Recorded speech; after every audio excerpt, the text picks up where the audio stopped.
In this video, I will cover the real history of Earth as channeled by Rachele, who delivers a message from the Founders. The Founders are creator gods who created the first human template in the Lyra constellation. Humans on Earth can trace our galactic lineage back to these Lyran ancestors. In the future, I will release videos covering various aspects of our galactic history and the different groups of extraterrestrials, ET. If you find these topics interesting, please consider liking and subscribing to my channel. This video will include a discussion on 3 major civilizations that existed before our present one, Pangaea, Lemuria, and Atlantis.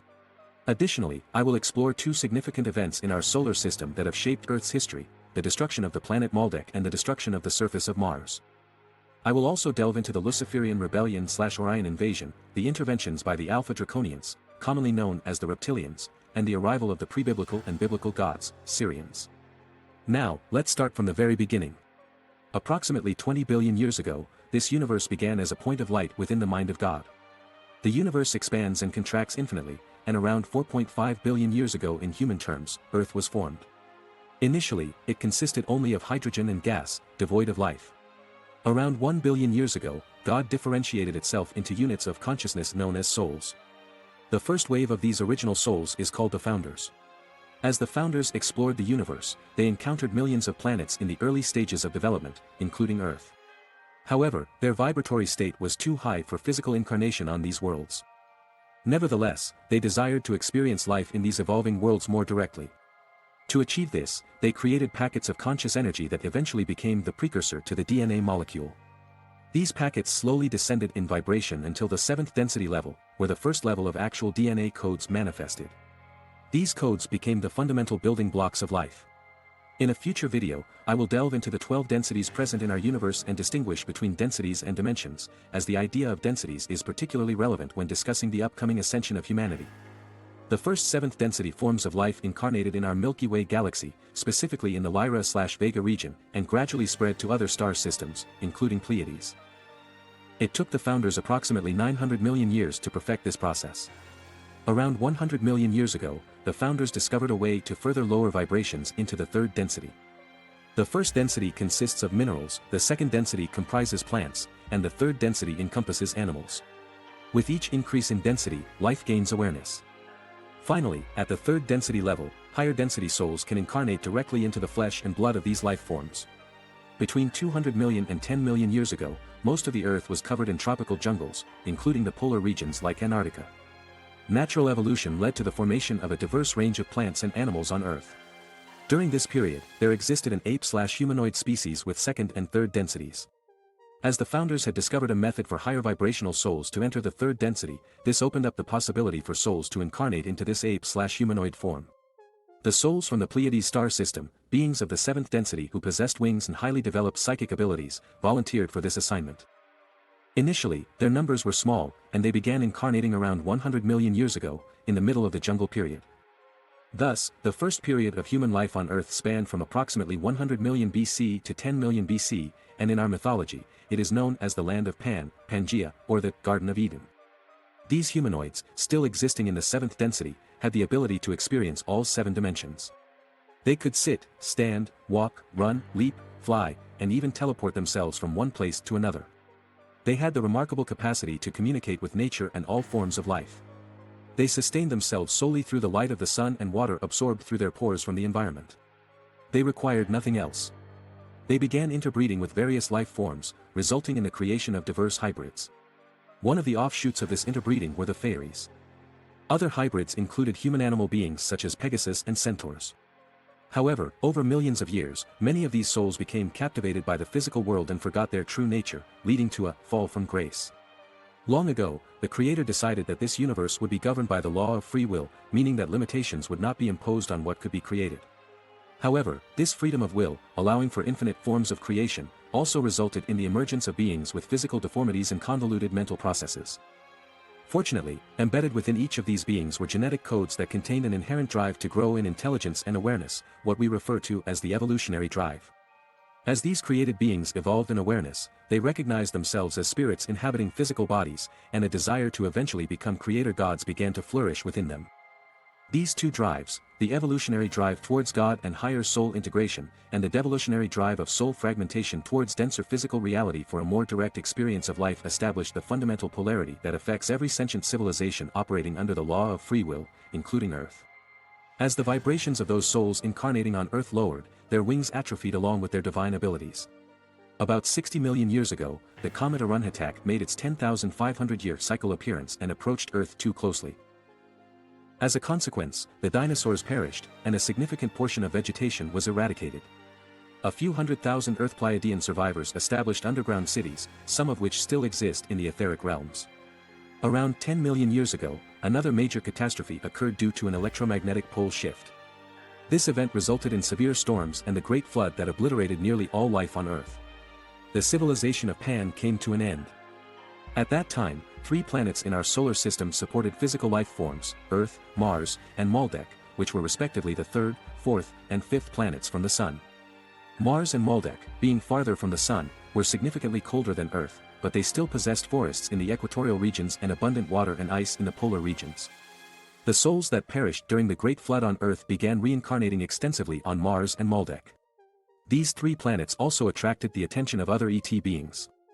Approximately 40 million years ago and again 12 million years ago, beings from the Draco star system dispatched reconnaissance craft to survey Earth and its neighboring planets. These Draco reptilians are known for their aggressiveness and their desire for conquest. While many Pleiadian souls chose to incarnate on Earth, a significant number of souls from Mars and Maldek came from Orion. At that time, the civilization in Orion was tyrannical and warlike, leading souls to seek settlements elsewhere where they could live in relative freedom. While the founders provided protection for their creations on Earth, Mars and Maldek were not under their jurisdiction. As a result, Draco reptilians and souls from Orion began settling and incarnating on Mars and Maldek in larger numbers, particularly in Maldek. Although there was a wide variety of souls with different levels of consciousness in the Draco and Orion systems, the souls that arrived were primarily explorers driven by the desire to conquer and exploit natural resources. It wasn't long before conflicts over resources escalated into war. The Maldekian civilization, which had grown to include millions of individuals, constructed magnificent cities made of stone with robust fortresses and towers for protection. At some point, they discovered neutron technology and began producing bombs and weapons. Approximately 3.2 million years ago, the use of neutron weapons increased, culminating in an incident where one of these weapons struck an underground silo containing over 200 similar devices. The resulting earthquake was so catastrophic that it shattered the planet into numerous fragments, forming what we now know as the asteroid belt between Mars and Jupiter.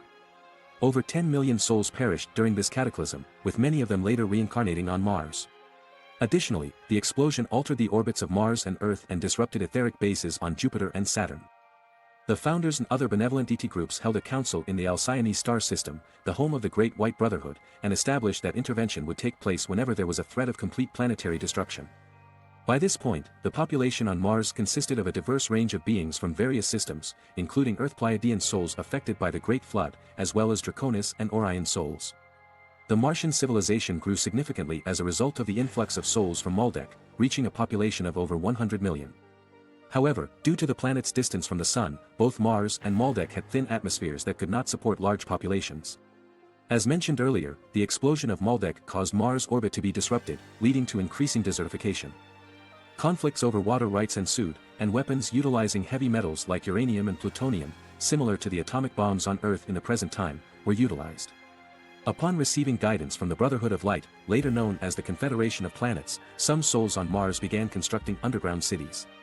Although intervention took place to prevent Mars from being completely destroyed, the Martians caused holes in their atmosphere that resulted in the extinction of all surface life forms. Approximately 10 million Martians managed to escape underground and began the slow process of rebuilding their civilization. Even today, remnants of life on Mars can be observed in a few pyramids and rectangular buildings, including the famous Face of Mars in Cydonia. The underground cities on Mars still exist but have evolved into the upper fourth density, rendering them invisible to us. With only 10 million souls finding refuge underground, this meant that 90 million souls perished during the cataclysm. The majority of these souls reincarnated back onto Earth, by now a melting pot of various groups including Pleiadian, Orion, Draconian, and other ET groups. The Pre-Lemurian period spanned from approximately 10 million BC to about 1.5 million BC. During this time, Earth had recovered from the Great Flood, and life forms were flourishing in the predominantly tropical jungle environment. Many souls who had previously inhabited Maldek and Mars were now reincarnating on Earth, resulting in a lower vibratory rate as their frequencies were assimilated. As Earth's vibratory rate dropped below the fifth density, the stargates and portals surrounding the planet became accessible to numerous souls from neighboring star systems, including the Orions and Draconians, who arrived in large numbers. Before 1.5 million years ago, Earth primarily attracted fourth-density souls. However, from that point onward, the genetics on Earth gradually became dominated by the Orions. Although the founders were displeased with this development, they were unable to actively intervene. Meanwhile, a group of archangels and ascended beings from the 7th to 9th densities closely observed the events unfolding on Earth. One of these ascended beings, named Lucifer, believed that by teaching souls to control their emotions and rely more on their intellect, they could resist the influence of aggressive factions. Lucifer and his helpers arrived on Earth and established a series of mystery schools to train souls in emotional control. Unfortunately, this plan had unintended consequences. Instead of raising their vibrations, souls began suppressing their emotions, leading to a further drop in vibration into third density. Another group of ascended beings led by Archangel Michael arrived on Earth to establish a different mystery school, but they became entangled in duality upon their arrival due to the dense vibrations on Earth. They began perceiving the Orions and Draconians as malevolent forces that needed to be overcome. Over time, Lucifer, who was initially detached from the conflicts, gradually became involved, resulting in a clash between Michael and Lucifer known as the War in the Heavens. Occurring around 500,000 BC, this war lasted for approximately 1,000 years before concluding in a truce between Lucifer and Michael. The Orion group aligned with Michael, known as the Councils of Betelgeuse, were generally regarded as more peaceful, while the Orion group aligned with Lucifer, known as the Councils of Rachele, displayed a more aggressive nature. The War of the Heavens solidified a division between these two groups, as they primarily bred within their own factions. Over time, the contrast in personality between the two groups became more pronounced, with one becoming increasingly peaceful compared to the other. At around 200,000 BC, one of the grand cycle catastrophes struck, resulting in major earthquakes that wiped out half of the population. Land masses broke apart, and a land mass roughly the size of Australia, located slightly north of the current continent, began attracting souls of a more peaceful nature, mainly originating from Pleiades, Sirius, and Orion. This civilization came to be known as the Land of Mu and marked the first Lemurian period. At its peak, the Land of Mu housed approximately 500 million people, which was half the population of Earth at that time. However, a series of catastrophes caused numerous land masses to sink into the ocean, leading to a significant increase in population as the souls who perished reincarnated on Lemuria. This period, spanning from approximately 122,000 BC to about 100,000 BC, became known as the Second Lemurian period. The inhabitants of Lemuria were tribal in nature, not driven by technology, and primarily lived in large coastal cities. Around 100,000 BC, the comet Orion approached Earth closely, and its tail brushed the atmosphere, causing a significant drop in temperature. As a result, many Lemurians froze to death within a few hours.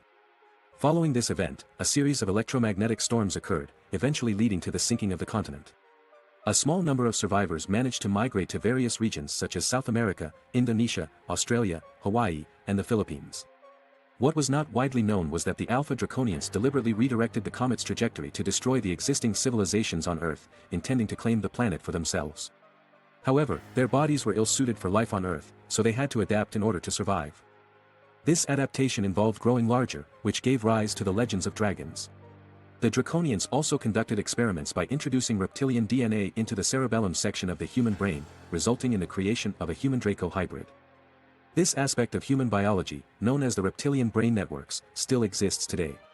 Presently, approximately 80% of human DNA is a hybrid of Orion and Draco origin, while the remaining 20% originates from the original Pleiadian DNA blueprint. This hybrid nature contributes to the generally aggressive and war-oriented tendencies observed in humans. After the destruction of Lemuria, Earth's significantly lowered vibratory rate made it an undesirable place for peaceful groups to settle. In response, 7th-density Pleiadians implemented a force field, effectively turning Earth into a prison planet where souls are prevented from leaving and corrupting neighboring worlds. This quarantine remained in effect until the Harmonic Convergence event in 1987 AD, when it was lifted. Following the destruction of Lemuria, reincarnating Draconians and surviving Lemurians began to settle on a landmass in the Atlantic Ocean. Despite the quarantine, Pleiadians and Orions also started populating this land. The combined DNA of these new beings leaned towards scientific and intellectual orientations, resulting in the development of advanced technology and architecture. This marked the beginning of the first period of Atlantis. At the end of the grand cycle around 50,000 BC, catastrophes occurred, bringing an end to this first period. The civilization of Atlantis was subsequently rebuilt, giving rise to the second and final period of Atlantis. Around 23,200 BC, Atlantis was destroyed due to the misuse of crystalline energy generation systems. Roughly 2,000 years before this destruction, the Atlanteans developed quartz crystal-based devices that could power almost everything in their civilization. Some Atlantean scientists traded this technology with Orion groups orbiting Earth, but these Orions began modifying the devices for use as weapons. One such powerful crystal generator exploded, causing the sinking of Atlantis and the loss of many lives. Only a few individuals escaped in airships and sea vessels, although most of those in sea vessels eventually succumbed to massive tsunamis. Those who escaped in airships migrated to Egypt, Central, and South America. The group of Atlanteans that arrived in Egypt encountered a 7th-density Pleiadian teacher named Thoth. It is worth noting that Thoth did not have the head of an ibis, as this detail was a later corruption of the information. Thoth, who engineered the Great Pyramid, constructed it as an ascension chamber, a controller of Earth's grid system, and an incoming portal for Pleiadians. The plan for the pyramid was to align it with Mintaka, a star in Orion's belt. This star became the central star in Orion's enlightened government following the resolution of the Rachele Wars approximately 100,000 years ago. Utilizing levitation, crystal technology, and lasers, the pyramid was completed around 10,500 BC. Thoth, along with his group and the surviving Atlanteans, also constructed initiation temples along the Nile River. They were largely successful in expediting the ascension process for 4th-density souls to transition into 5th-density light bodies. The subterranean chambers housed those who had sought refuge underground during previous cataclysms. In collaboration with these underground groups, the Pleiadians established the Hall of Records several thousand feet below the Great Pyramid, with the Sphinx serving as the entrance marker to this hall. Until around 7,500 BC, Egypt prospered.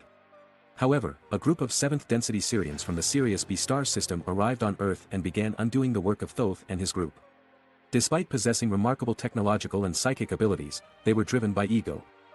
Notably, the god Jehovah from the Old Testament was a 7th-density Sirian. As a result of their arrival, they began demanding worship and adoration from the people, who willingly complied after witnessing their miraculous abilities. The Orions and Draconians also resurfaced, and their interbreeding resulted in the emergence of beings with part reptilian, part avian, and part human characteristics, later regarded as Egyptian gods. These developments gradually corrupted the original Pleiadian teachings, leading to practices such as ritual sacrifices, mummification, and the establishment of the mystery schools of the pharaohs.